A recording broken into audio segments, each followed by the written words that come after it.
Hi everyone, welcome back to a new video. So today's video we're actually going to be continuing our chat about pricing. That seems to be something that comes up quite a lot, and the reason I thought we could talk about it a bit more is it's actually probably one of the things that we have found the most difficult within our reselling business. So when it comes to pricing with our business, we weren't losing money, but we weren't super confident either about when we're pricing things, especially when it was new things and maybe brands that we hadn't really dealt with before and things like that. That's kind of why we want to talk about pricing today. We would quite often second guess our prices as well. So, we'd price something, go back, tweak it a little bit, maybe wait a little bit longer, go back and tweak it again. We've actually come up with a way to completely avoid that so that we're more confident with our pricing, and most of the time once that price is set, we don't need to keep going back and changing it. So once we came up with this sort of strategy that I'm going to share, and I did kind of go into a little bit about this in our last video, it's actually made pricing a lot less stressful and we're a lot more confident with our prices that we set now as well. If you're new here, my name is Gemma, and me and my fiance James run a reselling business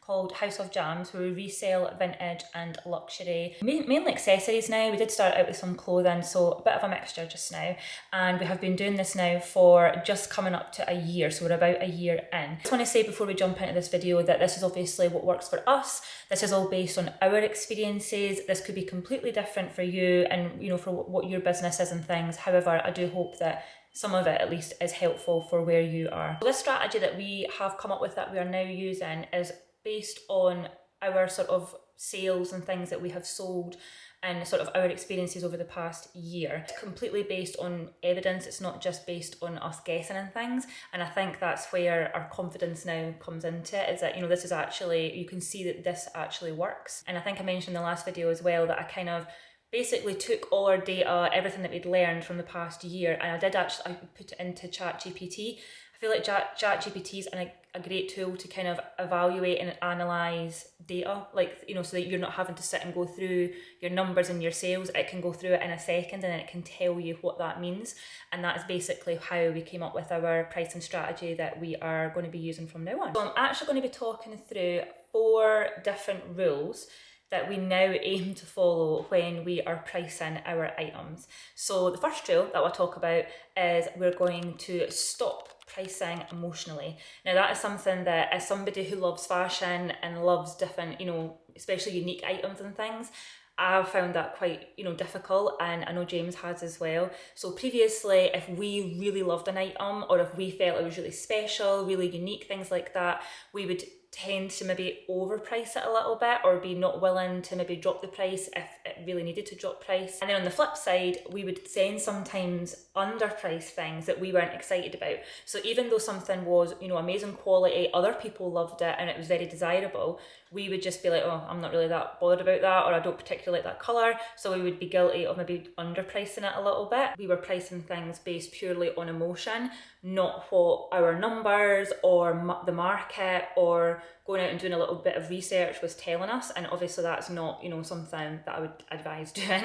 So now what we do is, using this spreadsheet, this strategy that, that I've shared in the last video, is we now have a way of calculating like a base price, and that comes before any sort of desirability, any sort of us sharing our feelings on an item, and it's purely on, the numbers. Rule number 2 that we're going to be aiming to follow is we're going to try and stop chasing like the perfect comparison prices. So I have mentioned previously before about how, do not obviously base your pricing purely on what other people are pricing things at, and I'll explain why this is in a little second, but obviously it is a really good kind of jumping off point to get a ballpark figure.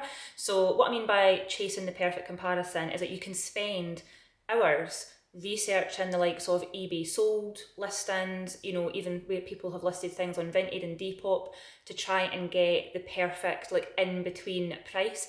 However, it's so difficult because obviously a lot of the time, especially if it's vintage and if it's something quite unique, you're not going to find the exact comparison. So you're not going to maybe find the exact brand with the exact model, with the exact colour, the exact condition.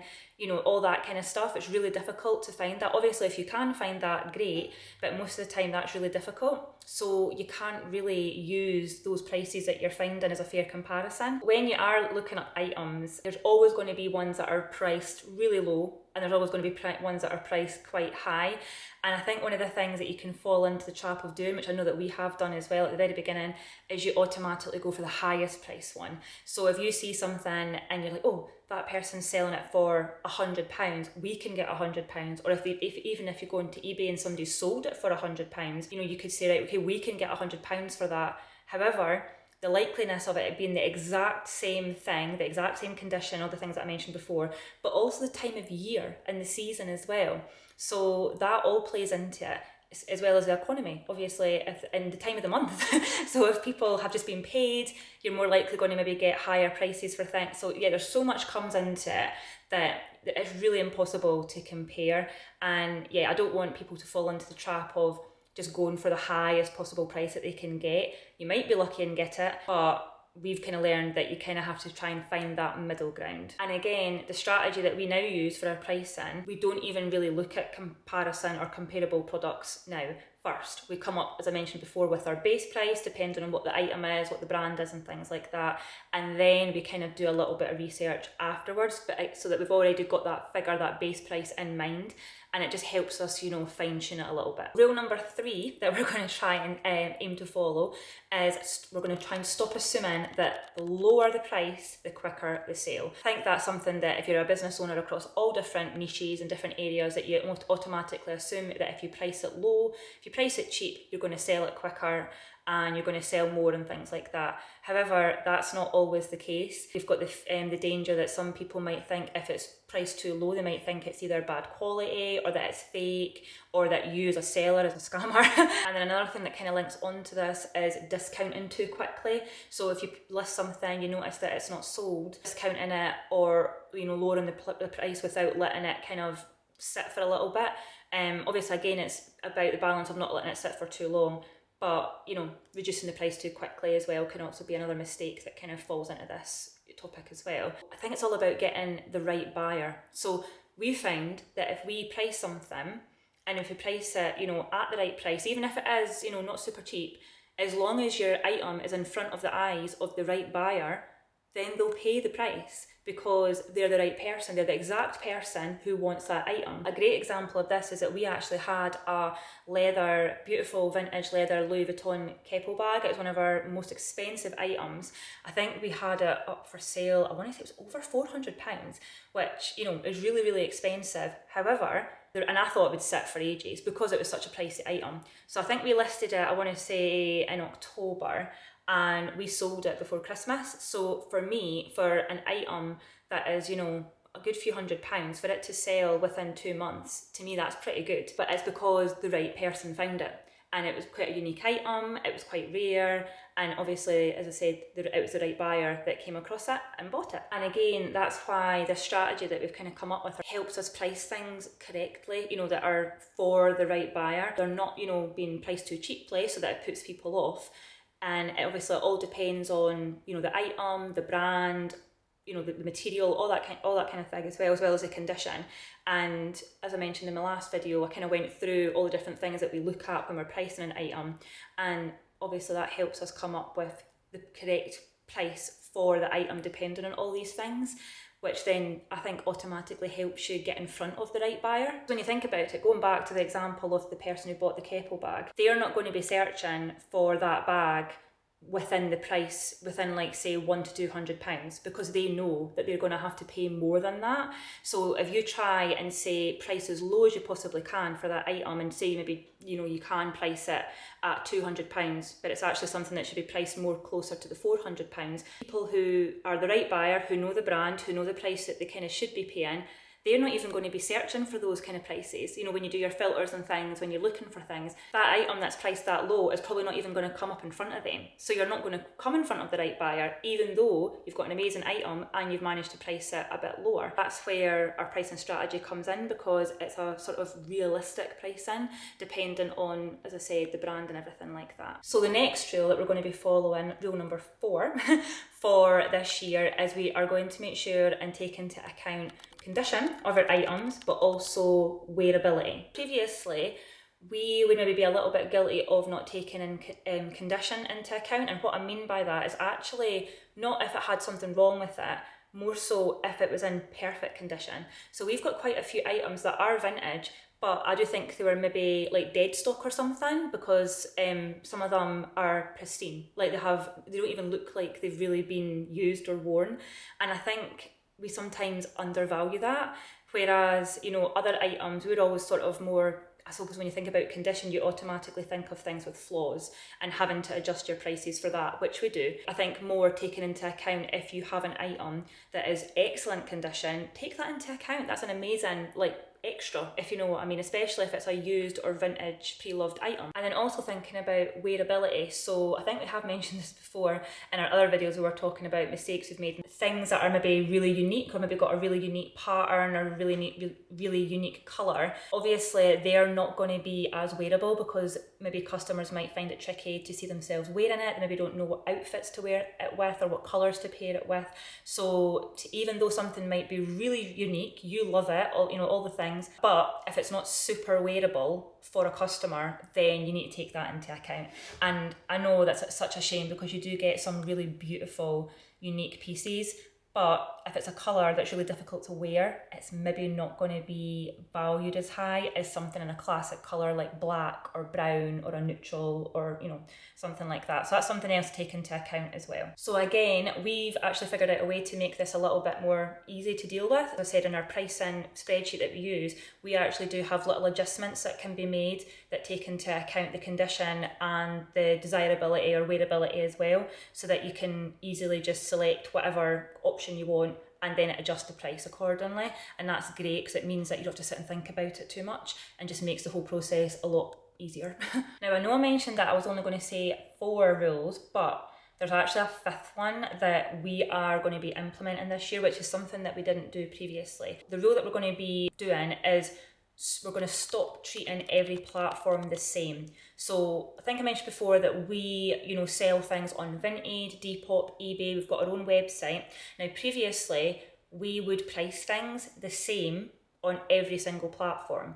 However, after doing a little bit of research, and after doing a little bit of research into what others do, I suppose, and what's kind of suggested, as well as what type of customers are on these different platforms, we have decided to try and tweak the prices a little bit. For example, Vinted is usually where you'd maybe find things that are a little bit lower price. So I think we're going to try, and obviously there's no fees. So this is another big thing that comes into it.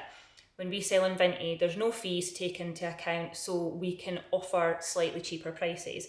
However, selling on Depop, there is a little bit of a fee, especially if you boost an item. So you need to take that into account with your pricing as well. You might want to add on a very small margin just to take that into account, so that you are earning the same profit no matter where you sell your item. And another big thing that we're going to be thinking about, which totally goes against what we've actually said in a previous video, is about Etsy. So there's a little bit of me that feels like I can't believe we never thought of this before, but I think it was because I was so hung up on wanting to make sure that everything was the same price across all platforms and not wanting to come across unfair. However, that is not real life, if you know what I mean. And I think people do know that on the likes of Etsy, there's a lot more fees that the seller has to pay than compared to Vinted.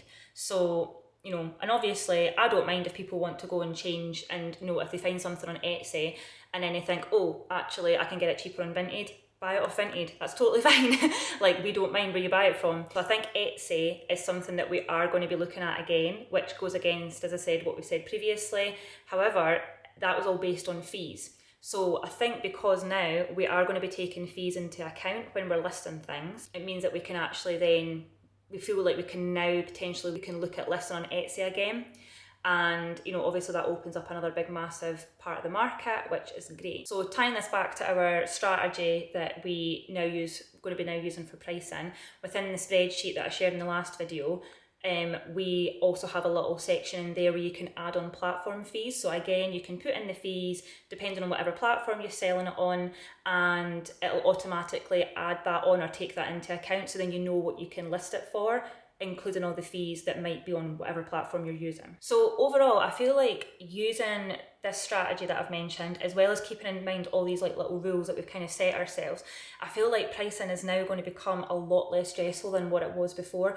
Like, I have to say, out of all the areas of our business, pricing things was probably the thing we spoke about the most, was probably the thing we maybe not argued, but debated a lot about the most as well. And I feel like that having a clear cut strategy where it just gives you the figures, you input the information, it's just going to save so much time, so much stress, and it means that we can now concentrate on other areas of our business to help grow our business. So I'd love to hear in the comments below if you feel like this as well, that you think pricing is quite a tricky part of reselling, or even just running any business. Have you ever felt like, oh, am I pricing this too high? Am I pricing this too low?